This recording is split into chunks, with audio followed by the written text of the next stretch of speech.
anayenga Brian White ali mita wana kunsonga nezimu mwana wattu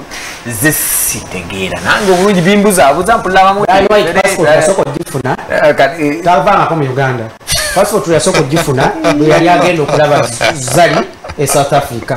it was first time okunya ennyonyi n'okufuna passport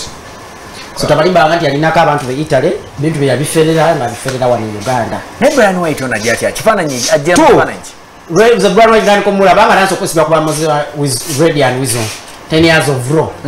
ajira wa 2018 atufuga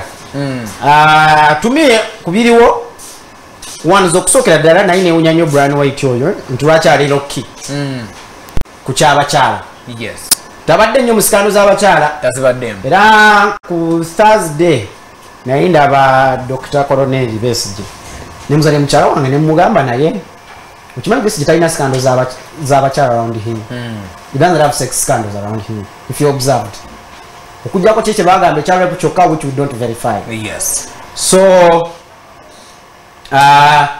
tumina mwembalira ba Brian White naye ate nemukulaba ebifaananyi ebimpininga that circulating on social media naye mu byonna kyenjagala omuntu yenna ayigire ku story ya Brian White one is money can never buy loyalty for you. He had so many people around him and no one is coming out to defend him now, so money can never buy loyalty. He was attacking Bobby Wine, but there's so many people who can take a bullet for Bobby Wine and none can take one for him, for Brian White. I don't even see people defending him on social media. Two is that people should be able to learn. As Brian White is going down, we are going to see other new people who want to act like him. Then you ask yourself, when do human beings learn? But however, one person told me that if you ever get money, no so well controlling one, no better humble, two, abachala ne batakumalamu, ochebalizanga mukama Katonda. Era ku byombi Brian White alimereddwa. He failed to be humble and women are pulling him down. And you can never fight a battle that involves women in this country or elsewhere. It's the reason why Arakeli is down now. Exactly. It's the reason why Arakeli is down now. Because it involved rape, it involved a global tension, it had all women pinning him left, right and center. So, this can happen 21. Selector, stories and azigamba nti omusajja ayina bamuliko mabega ba mafia abasazeewo okukwata abaana bana abawala kuba ebifaananyi ebize bamafia bakubeerako ng'ofudde andi waliwo ebifaananyi amaze kufa nga biraga ate kati amaze kufa waki tebamukuba luli ng'akyali ng'ali happy right now abamu ne bagamba nti bamafia ddala kirabikira akasajja be bakali obubi what's your take bw'oba obadde ogoberera ensonga wa Brian White omusajja akyalina n'ebigambo byakufukumula naye ayinamu a point naye tulina okukkiriza oba bamafia oba Katonda oba Stan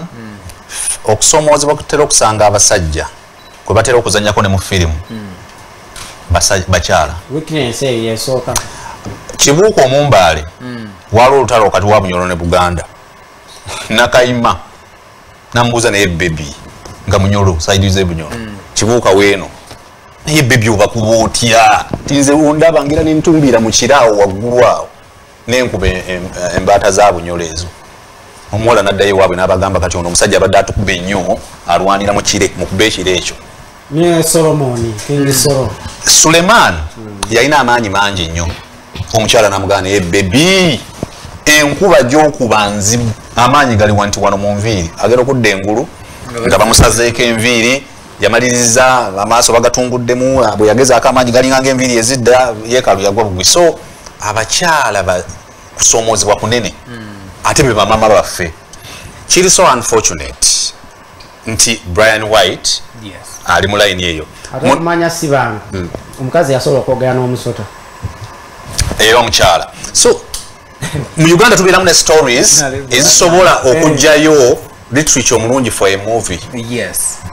Abanigeria bibyo nabbo tebabitakinga for granted ne banagana they right nti olwaleero fena tulowoozaamu Brian White yali mu kyefumbira naye atasobola okwefumbira ekintu ekinvolvinga sexual harassment ekirala Brian White bw'aba yalina ssente lwaki ejja n'azimansa mu ngeri eyo ati ekikula amangu kifa mangu era bannamawulire bano bali ludda wa nalwako Brenda Fasting agamba bannamawulire thank you media for making me and breaking me kasa chogera made me ne mu breakinga ne mu makinga so Brian White chemanyi agenda kudda mu kisenge chef amanye nti amawulire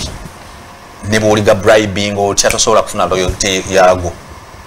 baba nonya big stories however abana abataba boboya okuyiga contemporary broadcasting and communication tanyo bagamba si buli kintu kyona kyolaba nti beera story buli kyatunzako amaaso n'obuwukira ezo bona story nyo bweti nga nale barabye mama we ayina ensobi gyakoze it would be a good story nino ogamba wadde ndi munnamawulire akati katona asigalani bannamawulire abasinga ensobi eyo tugikola nnyo buli kimu kirabanga a breaking story buli kimu gwoyagala okikola ekirala nabyo abaana bagezaako ku interviewing abawala abo tebali trained bulungi nnyo buli bwoba